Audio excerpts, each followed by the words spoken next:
Welcome to another episode of I Can Do This All Day. I'm Dan, the part-time inventor. That's Mark, the resident Jedi.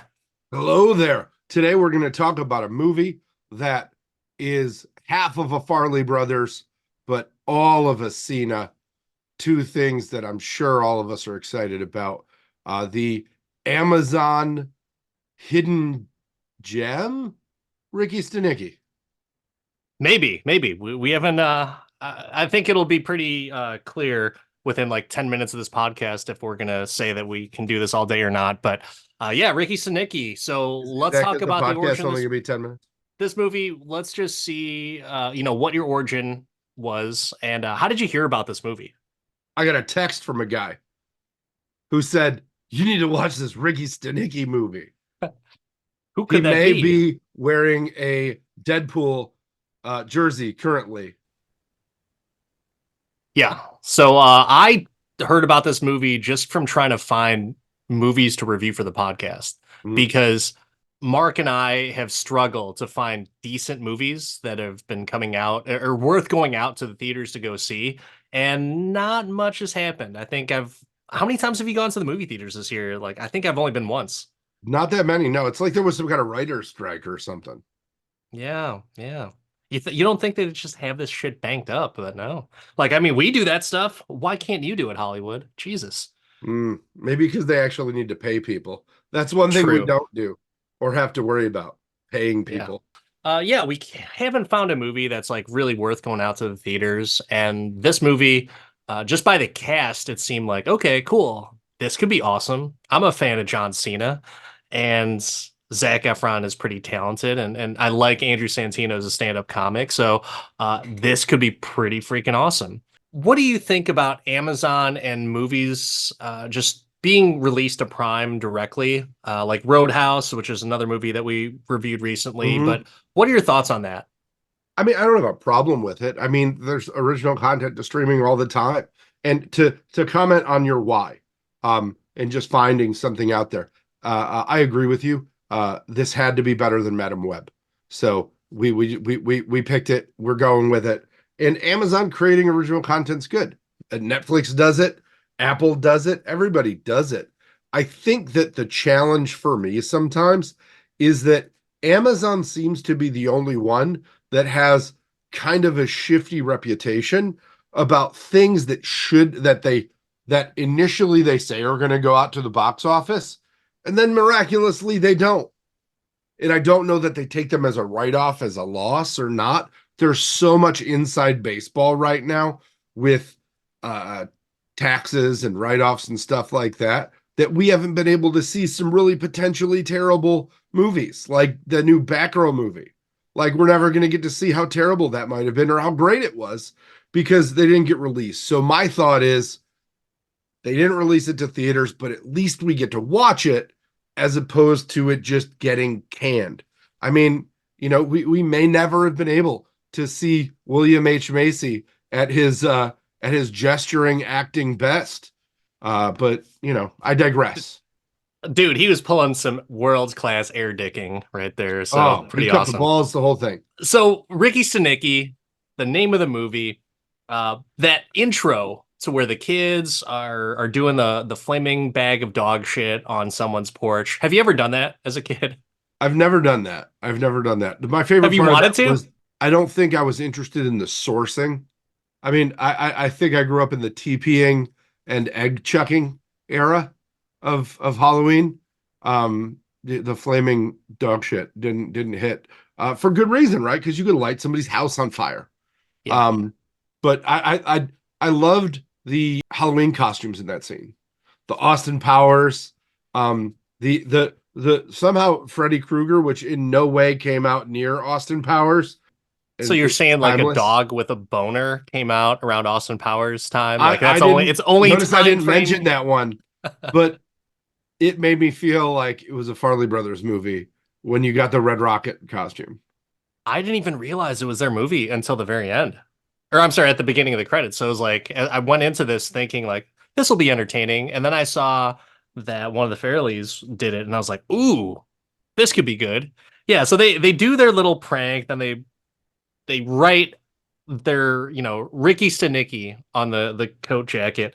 And I want to say the opening credits was probably the best use of opening credits in a long time because you get the whole backstory of everything, their entire childhood, along with some hilarious animation. Kind of reminded me of a little bit of Superbad, just like you got a little bit of the dick drawings for Superbad, which was just hilarious to me. I just watched that the other day. It's still so damn good. We've talked about different movies where it's just like there's no plot. They just fucking launch you right in with Bucker Banzai. And then you have some other movies like Rebel Moon that we watched where it has like, the instead of the crawl, the Star Wars crawl, it has like the little narration. But I was wondering what you were going to think about that. Were you okay with the juxtaposition of everything and how they framed everything? I love me some backstory. So I think that it got them through the plot quicker. It gives you a little bit of fun and grown up aspect of it and where it started. And I just thought it was hilarious that that worked. Writing somebody's name in a coat that was obviously Freddy Krueger striped, totally worked. So I just it was all in good fun. So that totally works or it doesn't work, depending on when you use it. But I remember a friend of mine in college who was telling us about a time that he stole someone's shoes during wrestling practice. And in order for him to make it seem like they were his shoes, he wrote his name on his shoes. Just because like no one ever writes their name on their shoes to begin with, but he figured I don't want to be accused of stealing, so I'm gonna write my name on these shoes. Someone said like, "Hey, are those my shoes? Like those are exactly mine." It's like, no, I got my name on them. So it's just like one of those cheap things that people do. And have you ever done anything like that where you tried to hide the fact that you stole something, and so you just wrote your name on the property so that No, way I'm it not a was self-incriminating idiot.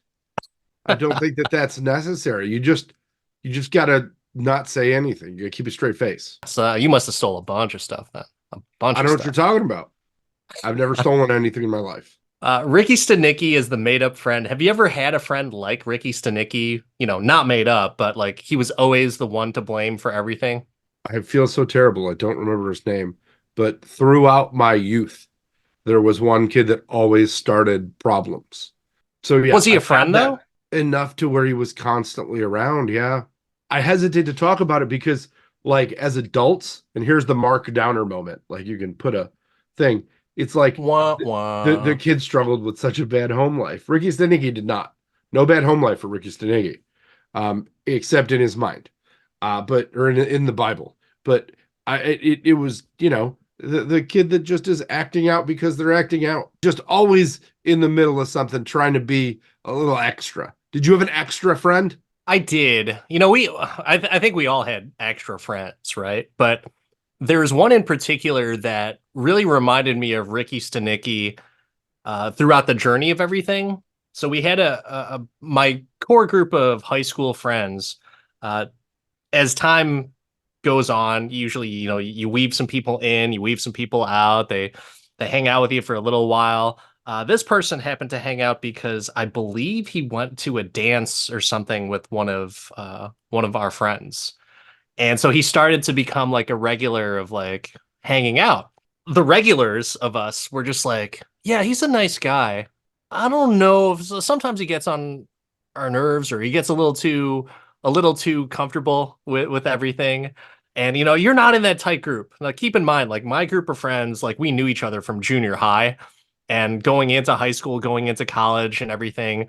So there was years of a lot of chemistry, a lot of different events and things that have happened, shared bonding moments and everything. And this guy had none of that, right? And so he came in, which props to him. He came in like a bat out of hell, made himself as comfortable as he could within a group of mostly strangers, and he started hanging out with us regularly as we became him and I. I kind of we never really got along as well as we could have at the beginning because I was like the guy's like, who the fuck is this guy? Like he thinks he knows everyone. We eventually became really close friends, and it's still really cool to be able to see that progression and evolution of people, maturing, but also at the same time growing up together to be able to be like, yeah, okay, yeah, I don't know why I thought, like, why I had this chip on my shoulder, why I was so angry or kind of a prick to this guy, but good guy, still friends to this day. So if you're out there, Jim, this one's for you. Like just like Ricky Stanicky throughout this movie, you think that he's this like alcoholic loser, and he is, self-admittedly, he is. Which, by the way, Jim, none of those. Great guy. But Ricky Stanicky, alcoholic, you just in a shitty rundown type of Vegas show in some shitty lounges and everything.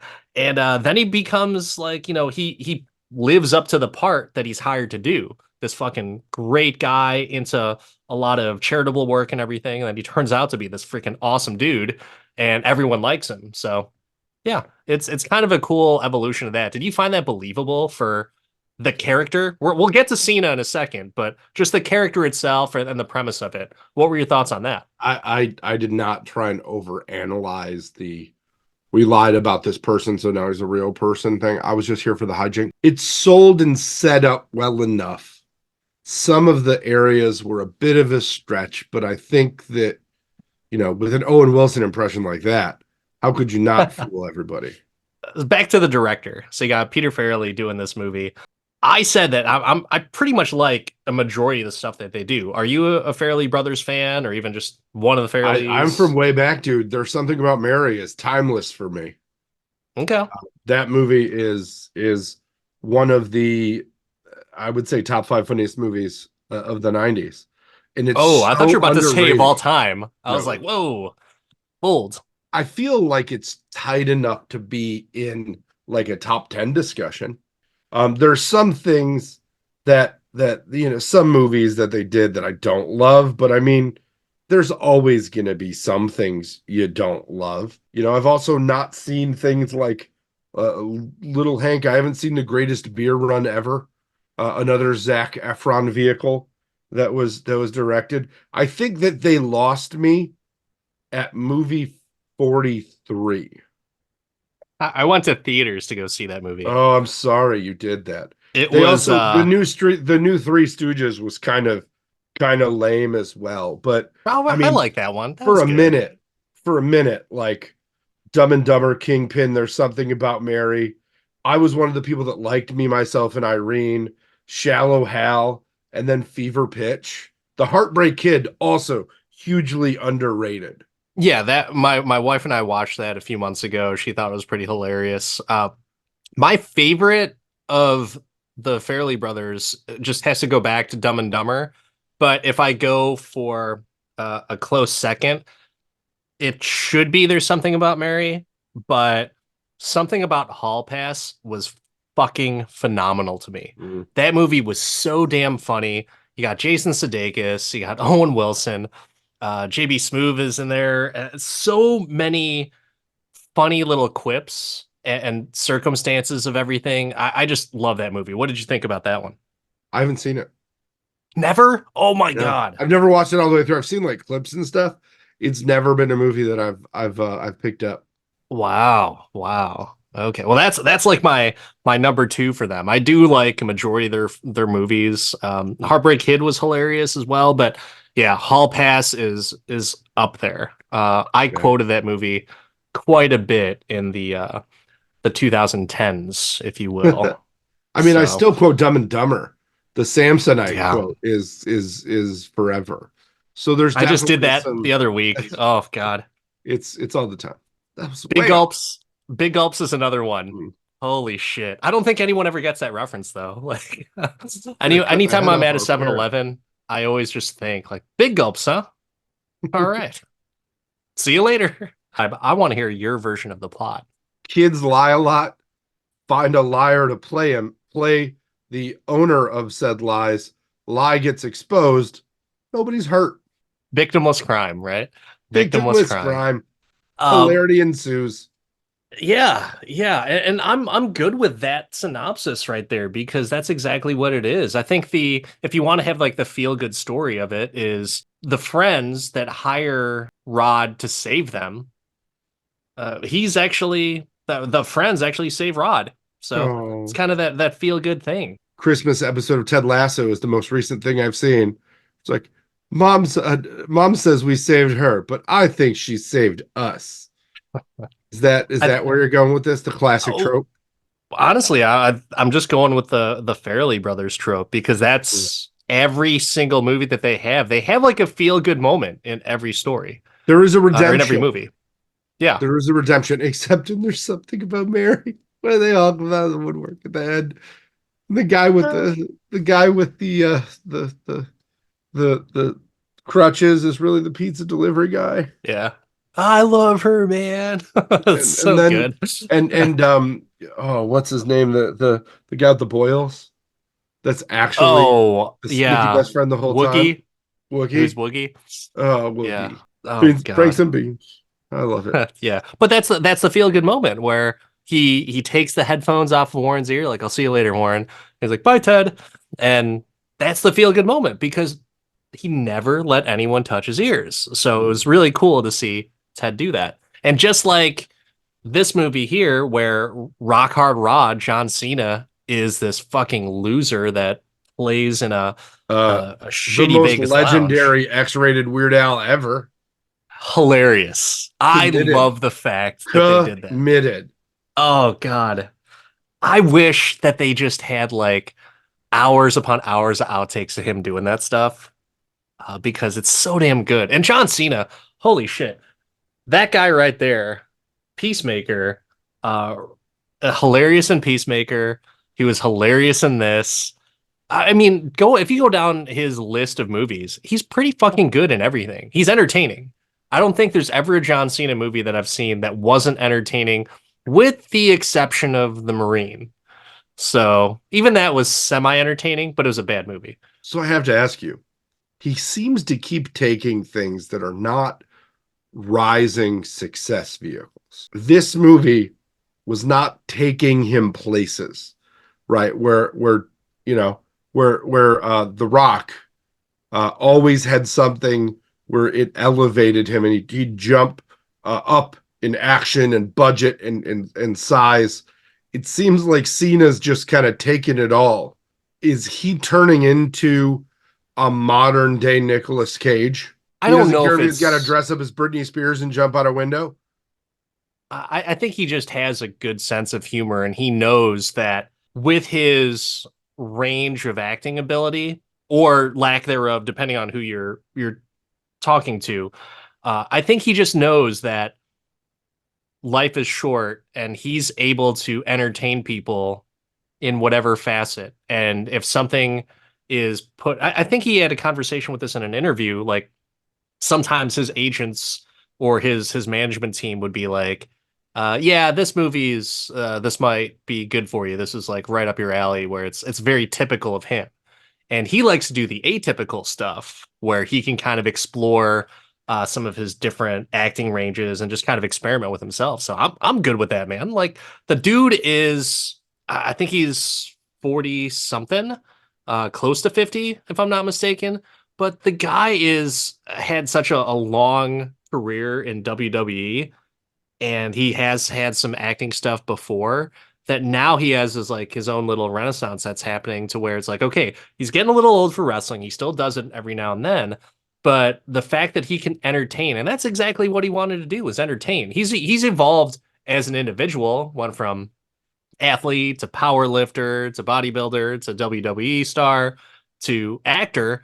And he's just covering the entire spectrum in terms of acting. He got comedic roles. He was in a very good movie. I thought it was a very good movie. I think it's on Prime or maybe it's on Netflix, but The Wall with Aaron Taylor Johnson.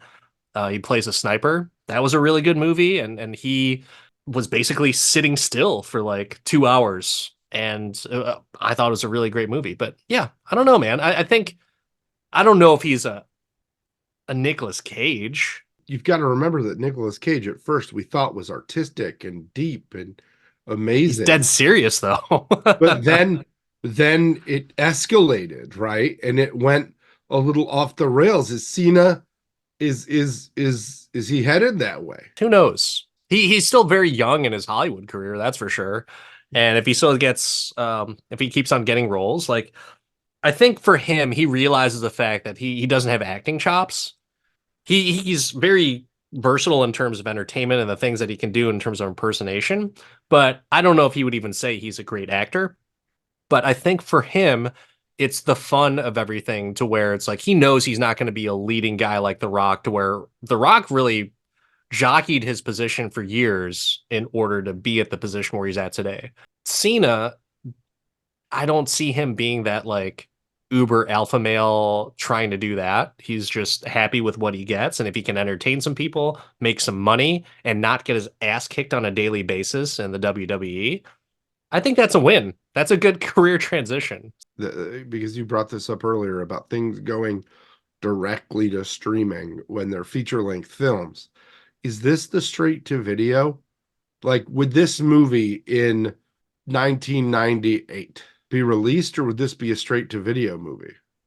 I think it would be released because you have bona fide stars and Zac Efron and William H. Macy in it. So you have names. John Cena is a name, regardless of if you think he can act or not. Andrew Santino, who had like a popular TV show as well. So I think you've got the cast to justify a theatrical release.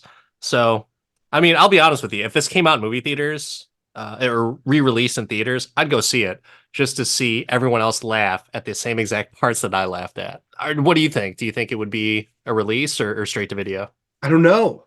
I think it's kind of on that. It's close because after those names, there's not a whole lot, right? Yeah. Yeah. I think that there's certain movies that had, amazing casts that were still, direct to video. So just wanted to get your take on that as we put things into perspective. Well, speaking of perspective, what are some highlights, man? Let's go down some of the highlights of the movie. So, what about the three friends? You got Jermaine Fowler, Zac Efron, and Andrew Santino. What did you think of those three and their dynamic? I try with Zac Efron. He can act with every inch of his body except his face. His face just doesn't tell the story anymore. The I, steroids, I I'm not, I the didn't say that. jaw surgery, the I didn't broken say jaw. that. I'm just saying, like it's, and I don't know that I don't know that I was ever a Zac Efron fan, but he could be worse. So that's not that bad. I was honestly surprised and pleasantly so by by uh Jermaine Fowler. Santino. Oh, Santino. Okay. I for some reason thought he was in more. But he wasn't. Movies, not so much. TV, he's No, done he a did do bit. an episode of The Office at one point. Like, he's been in a few things, but I really am surprised he doesn't get more work. I think his chops are good. Um, I loved William H. Macy in this movie. But he's not Yeah. part of the original three. Um, so I'm What are not some quite highlights going. from like the interactions of the three friends? I enjoyed the Santino taking the lead but taking no accountability. And the Zac Efron character going back and trying to be more positive as from an outlook perspective was really nice. They hinted at a really tough childhood, but didn't like, detail, which is fine. I think that people will, identify with that. Um, I mean, those two stood out for me. I was not the biggest Wes fan in this movie. But There's a few moments of genius that he has. They agreed to only use Ricky Stanicky as a triumvirate, right? Like all three of mhm, them have to use that as an excuse. And then it turns out that Wes used Ricky Stanicky as a scapegoat to get some weed milk. And it's like, I hope this is the best fucking milk you've ever had. And he's like, it's like dream cream, dream cream. That's like, that was my I favorite line of dialogue from him. yeah, Dream cream. I feel like a character like that you've either to lean into and give him time. I felt like they didn't really like give him a lane. Like, he went from capable to uncapable to It just didn't, the character arc didn't work for me. So I would assume that that's an editing issue. Maybe they went somewhere that Amazon didn't want them to go and they had to cut pieces out of it. Maybe there were too many drug references. I don't know. With the people complaining about how movies are woke, you've got a black male who's gay that does drugs. That you're kind of flirting with a lot of different areas right there. I mean, And Peter Farrelly, though, like the Farrelly brothers as a whole, they do a very good job of balancing that stuff, but not also dwelling on certain things. Just like the Zac Efron thing, with having his character having an abusive childhood, they do just enough to make him realize, like, oh, this person's a human. I think they did a good job with Wes, Jermaine Fowler's character, as a human because, like, oh, okay, he's not just the token black guy in a movie, right? He's friends with them. They've been bros since the beginning, and he has a legitimate concern for his friends really just excessive lying. So I don't know. I think there's some depth there. he But also was it doesn't need to Donnie, be so bro. deep because it's a fairly movie, He Like was I don't think they're Donnie. trying to do that. He was Donnie. All right. From the big, I he don't was you keep Donnie. saying Donnie like I'm supposed to know what that means. It's a Big Lebowski reference, right? Yeah. You've got the dude There's a in lot of Walker people named Donnie, a lot of and then characters named Donnie. Donnie. Shut the fuck up, Donnie. You're like a child. No frame of reference. Wandering in the. I feel like he was Donnie, and there's depth there that could have been, right. I I mean, think he that was pretty deep in the sense that, like, I think you're incorrect on it, just because of the fact that he's the one who made Dean, Zac Efron's character, realize that, like, oh yeah, I'm a lying piece of shit. I'm an excessive liar. So I don't know, man. I think he is his timing in it was perfect enough to where what's perceived as a loser because he doesn't have a job, his boyfriend is basically taking care of him and he's freeloading, if you will.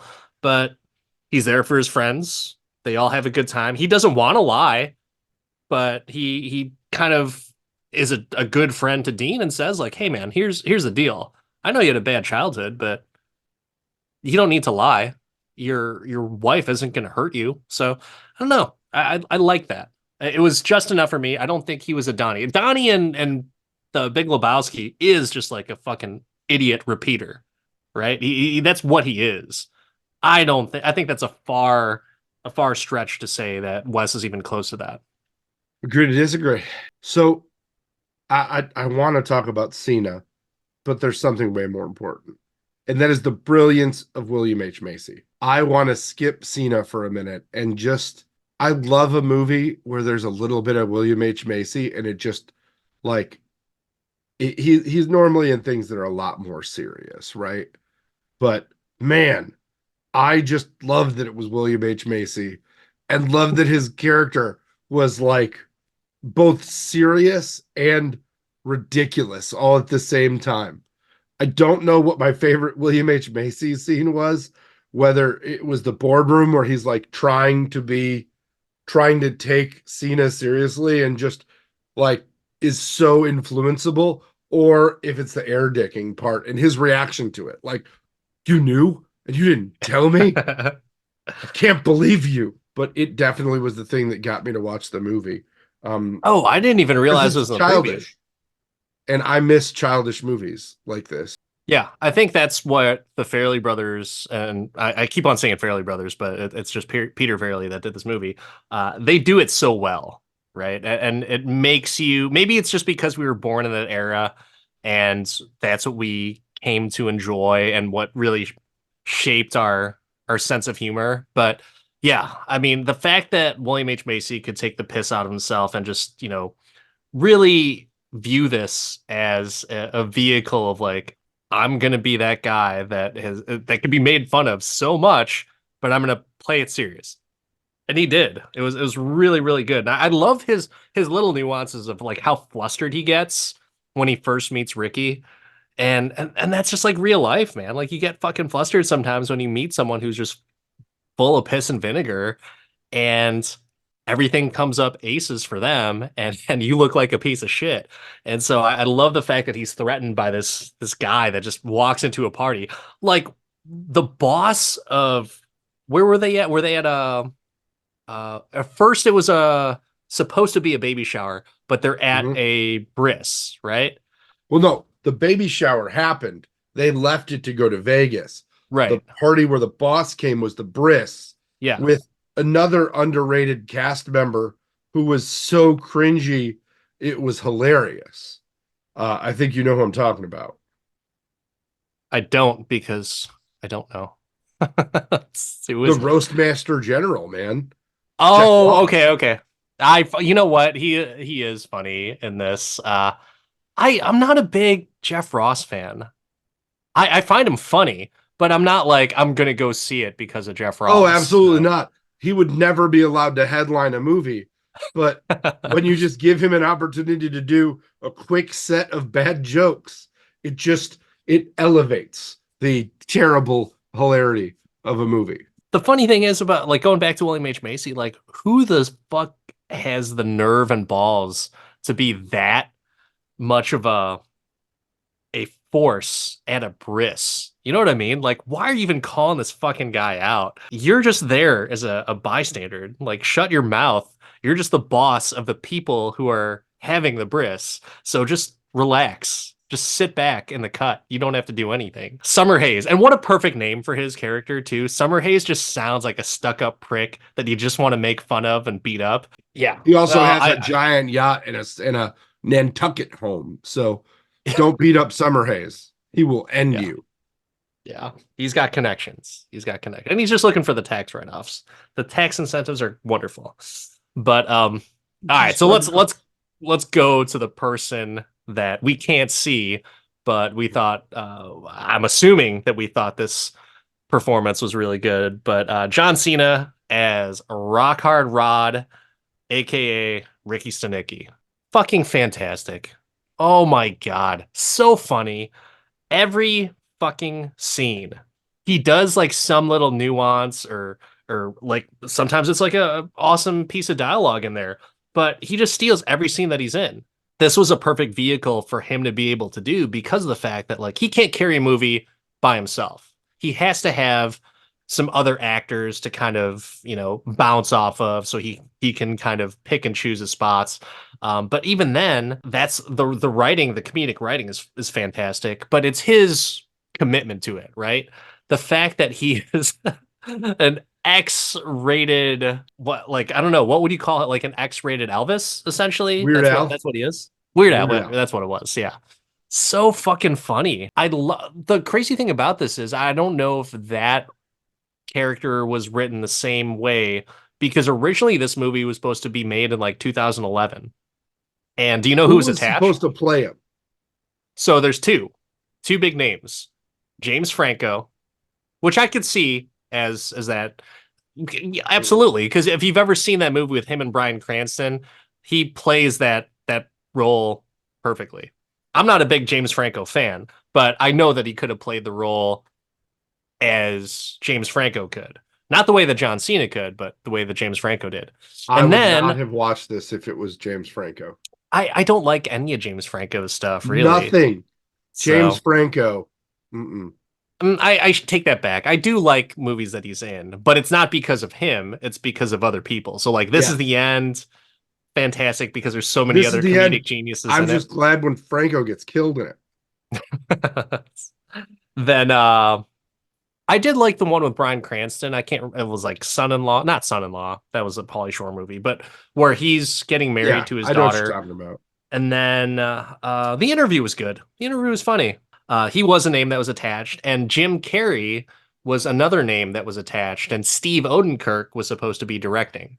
So that was an interesting play. So you go from James Franco to Jim Carrey, who's known for his comedic chops, But to the WWE star John Cena. but this role is like an early Jim Carrey role where not like the title character comes in is just full of wackiness, right? And has let's call it personality and carries the rest of the movie with their ability to make you laugh.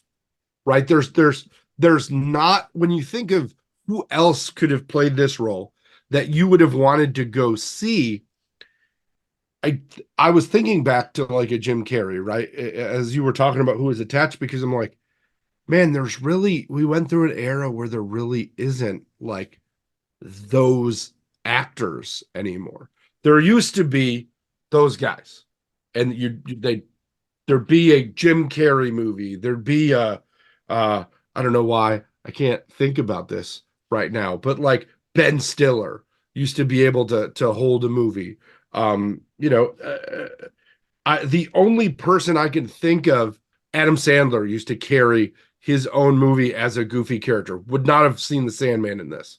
Not interested, right? Even like a Christopher Lloyd could have done this. I think Ricky Stanicky is almost the premise of Camp Nowhere, if you will. Like they just hire Mhm. a random guy to do it. But you I mean, used to have I don't know what? about Christopher. I don't know about Christopher Lloyd. I agree with you for Sandler. He could have, but I think Christopher Lloyd could have done it. I think Bill Murray in the a younger Bill Murray in the What About Bob years could have played this character. I think Farley would have been amazing for this movie. yeah. But you don't get that many people with that much energy, like a Mike Myers, who used to come in, play a special ed character, and just take it over the top. The only person that I could like, as I'm thinking about this, that I'm like, man, I would have loved to see this version of Ricky Stanicky is Ken Jeong. Eh, Mr. Chow as Ricky Stanicky. mm, I mean that they definitely would have hit the diversity button there, so they would have been like, "Oh my God, we're doing so well in this movie. We're hitting all the points of diversity." But I'll But tell you he's one, so funny he's at funny. over the He's not Ricky topness. Stanicky though. He's not Mm, Ricky Stanicky. Let's be honest. You mm. know who would be fucking awesome is Ricky Who? Stanicky, and I am not a fan of Jack Black. Ooh, Jack Black would have been yes. a fucking fantastic Ricky Stanicky because he can sing. He Hmm. probably could have played his own music with doing the little X-rated song parodies and everything. A And young Brendan Fraser, I like George of the Jungle, Encino Man, Brendan I Fraser. Brendan Fraser and Jack Black is pretty Oh, I'm significant. well aware that Jack Black would have been better. Um, no, you know who I would have maybe because he's kind of strange and you never know if he'd say yes to it. He did do Tusk. Um, could Johnny Depp do this and just be like odd and hilarious? He would be, he would be more like the Russell Brand character. Russell Brand probably could have done it, but Oh, yes. he would have been more like the Russell Brand character in Forgetting Sarah Marshall. So he'd be like more laid I mean, back. the Russell Brand character in Sarah Marshall got its own movie Yeah, and Get Him it's to the true. Greek. That was, I would say, just as good as Forgetting Sarah Marshall It with was all just right. as good of a soundtrack. And Was it? needless to say, Dan Aykroyd could play this part just chef's kiss. Yeah, and that's where that conversation ends right there because he's talked about Dan Aykroyd. Dennis Leary, No, like no, angry Ricky Stanicky.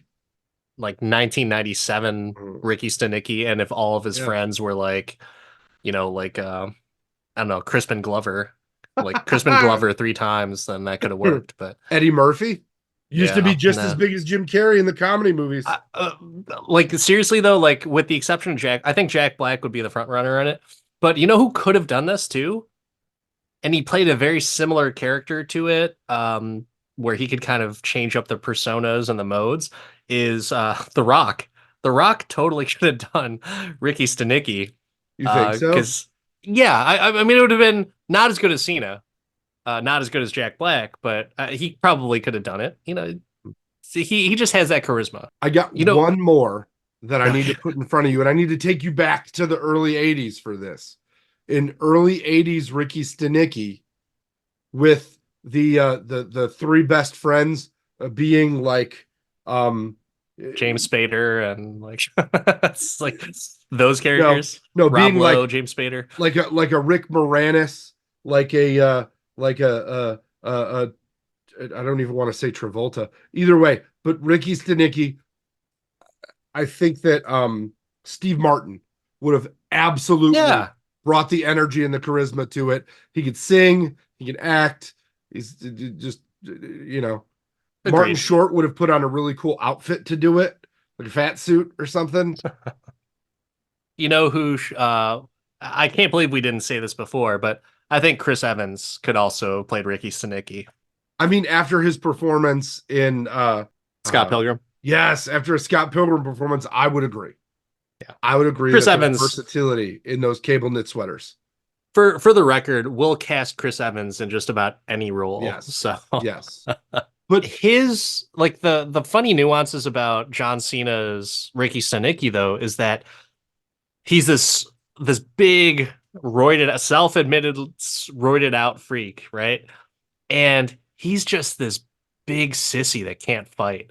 Like his interaction when Zac Efron confronts him about like this needs to stop. You need to go back to wherever you're from, Rod. And he slaps him once, and like Cena just shells up like a little turtle. It's like, oh, see, stop. I think that was a plot device, though, to let kind of Zac Efron look in the mirror at how he's treating somebody that he can empathize with in a big way, especially with the plot device of Zac Efron coming from a very, like, the broken arm wasn't from the gutter. He didn't trip and fall, like he got his ass beat.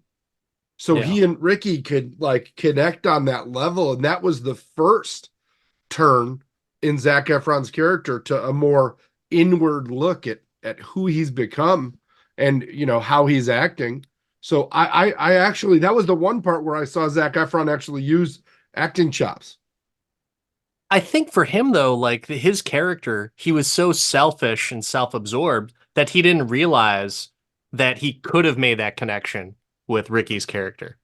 You know what I I mean? think Like I that, feel like but I he's think just that like, subconsciously, like he was the reason, or he was the one that went out and apologized and was like, "Hey, I get it." He also, I'm talking about the scene in the closet, right? Or in the supply yeah, room or whatever yeah, it was. Like, I think that I don't think he was clear, like, I see this as a moment where I'm seeing myself. I think that he had a little bit of reflection, maybe not focused on Ricky, but more on him and hitting him and just, I can't believe I did all these things. He's just in his own head a right. lot. Yeah, yeah, Um, that's exactly what it but yeah, was. Like he didn't empathize for Ricky. Like he just like, yeah, I'm a piece of shit. All about me. All yeah, about I'm acting Wes. like That's my what it dad. I'm was. such a jerk. You see Cena as being this imposing figure. He's fucking shredded, he's ripped, he's jacked, and he can't fight. You slap him once and he's just like, ugh. He like, kitty cat paws at you, which is hilarious. Kitty Uh, cat paws. which I was wondering, like, none of I haven't talked about any stuff that bothered you, but I have a question. Did anything Martha you to where you just had that reaction of like just like Batman v Superman, like, oh fuck, Martha. Did you have that Martha triggering moment? They went to the well a few too many times on the the Cena doing covers thing. Like it was funny once or twice, but I don't know that they needed as many. I just don't. They The add in absolutely at the did. end of the Billy Idol thing is that, I mean, it was funny. Billy Idol knows who I am, but I just I don't know. I think if they would have went a little lighter early, that it would have been just I just feel like it went a little. And that's maybe me not being like tuned into these kind of movies where it needs to be overdone and over the top is right on line, right? Like an Ace Ventura kind of situation. Maybe we've been so unseasoned from these kind of classic approaches to comedies that rubbed me the wrong way. But overall, like there wasn't a huge Martha moment for me. What about you? I think the only thing and it really wasn't a Martha moment. I think the marital dynamic between Andrew Santino's character and his wife was just like, man. So you're gonna play it this way. He's like the super sensitive dad who wants to run things, but really his wife runs him. Yeah, And it's just like, the breastfeeding thing was a little ick for me. It was But it was it's a funny. Farley movie. It's a Yeah. Farley Brothers movie. So I wasn't like, but once again, that didn't give me such like a violent type of reaction to where like this movie's a piece of shit. Like, unlike the Martha scene, apparently, because you've talked about it multiple times in multiple episodes, like Martha was, you can't even, we should never see a movie with the actress named Martha because you'll a just bridge too automatically hate far. it. A bridge too Yeah. far. I have to disagree with you with the whole Ricky Stanicky or the Rock Hard Rod song parodies. I couldn't get enough of it. Dude, Cena should make like an entire album of that shit because I'll listen to it. I'll make it number one on Spotify tonight if that comes out. It's just so Is funny it to out? me. And I just love that type of humor and the fact that he's just so committed with like the costume changes and everything. Um, would you rather see? I think Adele is Adele doing a residency in Vegas? I want to say she is, but would you rather see Adele or a Rock Hard Rod X-rated song Bonanza? I mean, I'm not going to see Adele. I'd go see you two in the big circle. Wait, why wouldn't you see Adele? I'm just not an Adele person. One of the best singers of our generation, you wouldn't go see? I You don't mean, have to be a fan. I'm not a huge Adele fan, but like that's still pretty fucking impressive of what she can do and how she performs. She puts on a good show. I Adele is not at the top of my Vegas residency list, is all I'm saying. I Okay. think that I would probably go see Adele over Rock Hard Rod. Oh, Um, wow. but Okay. that's just me. You made me Google who currently has a Vegas residency. Um, I'd go see Christina Garth. Aguilera has one. I'd go see Garth to ask where the bodies are buried. Um, For all those Aguilera has. YMH fans out there, where are the mm, bodies, Garth? Where are the they're bodies? gonna get us off the. They're either gonna adopt us or they're gonna tell us to take down this episode for even mentioning them. How dare we? I'd go see the Killers. They've got a residency. I think that would be cool. They're Um, the funny thing is about them is they shouldn't have a residency because they're from Vegas. Like that should just be like reserved for people who don't live in Vegas. I mean, Billy Joel had a residency at Madison Square Garden for how long? All right. Well, I would go with the Rock Hard Rod show or Hard on I Ronnie, as bet Andrew you Santino would. called him. I Ah, so bet you fun. would. So fun. That would be like the best show ever. I would die of laughter. I would literally keel over and die. I'm going to tell you a story about funny songs from movies and seeing them in concert. I went to see the Dan Band at the House of Blues in Chicago, which is a fairly intimate venue, right? It's not gigantic. And I wanted this concert to be so good, and it wasn't.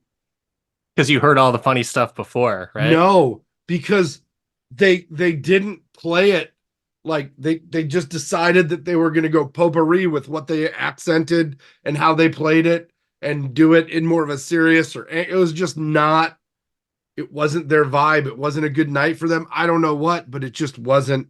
They tried to do too much. Where they fail, Rock Hard Rod would succeed because he goes I don't full know. commitment, I'm going to tell you full costume, makeup, everything. when it comes to Rock Hard Rod, I don't want to see him. Ah, how dare you? But the music in this movie, what kind of vibes did you get from it? Did you like it? Did it seem very familiar to you? Did it seem like a Fairley Brothers movie to you because of the music? Because they're very well known for using good music to either set the tone or at least highlight situations. I didn't mind the music. It didn't like stand out to me at any point where I was ah, like nothing really grabbed me. Like I said, I thought that the parodies were funny, but they also went a little like just a smidge too far for me. Just that little, just an extra 2 inches that I wasn't prepared for.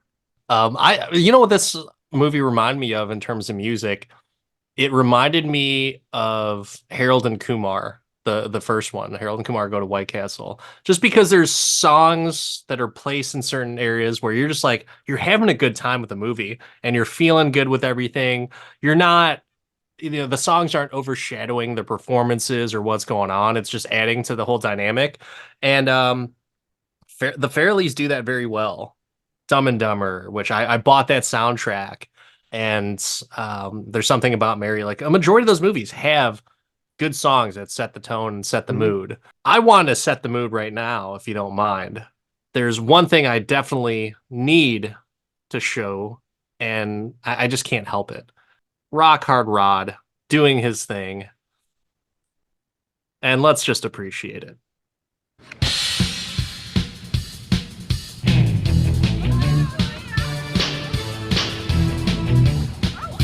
The fucking Devo outfit, man. Grab that stick. Love your hand with spit. Lay it out on your back. Now it's time to whack. And their reactions so good. You must grip it to make the cream come out your dong. Just unzip it. Spooge out my penis. So vulgar, so ridiculous. Not even the best use of a Devo cover in a movie. It absolutely is. Get out of here. Oh, Nice day for some wood whacking.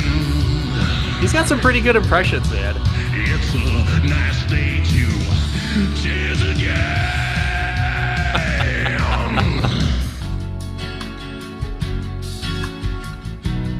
This one, I lost it. Oh my god. Ooh, baby, I masturbate every day.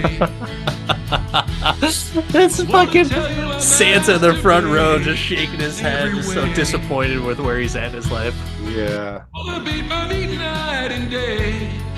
Hey, yeah. Thanks for coming out tonight, ladies and gentlemen. So horny to be here. So horny to be here. Ah, the commitment. So fucking good. And the fact that he's dressed up like Britney Spears. So good. Uh can't can't get enough of it, man. I laughed nonstop while pulling this clip up, getting prepared for the podcast, and my two boys were wondering, like, what are you laughing at? I was like, nothing, buddy. Don't worry about it. We'll watch it next week when you're older. I'm surprised they didn't just watch it with you. I know, right? You would think that they would have, but I don't know why we didn't watch it with them. Now that I think about it, I'm not exactly sure. I think it was like a last minute decision to watch it for my wife and I, and we were just like, yeah, let's just watch this. I don't think the kids will like it. It's just about like, adult stuff. There's nothing really cool going on. John Cena's not doing anything funny in it. And then lo and behold, freaking hilarious. I got a question for you, Mark. Oh, I bet We're you at that do. time of the episode. When it comes to Ricky Stanicky, can you do this movie all day? So the answer has layers. So if you wanted my answer in one word, it would be no, because I don't see this being a repeatable, like I'm going to watch it a lot more. But am I glad it was released, and do I hope it builds momentum to get us more comedies like we used to get? Yes. I can't do this all day. I hope to be able to do what it produces later. That's an honest answer. I don't like it, but I respect it. I got a feeling that we're going to disagree here, but I'm going to ask you, sir, Mr. Respectable, a lover of all things Dick Wankin parody music. Can you do Ricky Stanicky all day? Yeah, I could fucking do this all day. I've already watched this movie 5 times. Oh my God. 5 fucking times. I still laugh. I still laugh and I pick up something new to appreciate every single time. John Cena, his performance is great. I'm not going to say he's a comedic genius. I think he is a performing genius. And, given the right tools, the right writing, the right actors to support his style of how he can perform, dude hit it out of the park. And I really enjoyed this movie. William H. Macy was a great bright spot to it, but I really like the fact that it was a movie based on lies. You know, like there's something funny about that. It just goes to show you, kids, sometimes lying is not that bad. Mhm. So yes, I can do this all day. 5 times. Yikes. Yikes. Well, it is time for us to end this podcast, but uh, I'm Dan, the part-time Avenger. That's Mark, the Resident Jedi. Dan's about to go watch this movie again. So while he does that, please like, subscribe, tell Dan how many times that you've watched Ricky Stanicky, and lie to us and tell us that you love our podcast, and tell Apple and Spotify and YouTube that you do as well by liking, subscribing, sharing, all of the things. It never Mark. hurts anybody. It's a victimless crime. Victimless crime. It's my favorite type of crime besides lying. Here's a toast, Mark, to the I Can Do This All Day podcast. The best podcast you've never heard of. Cheers.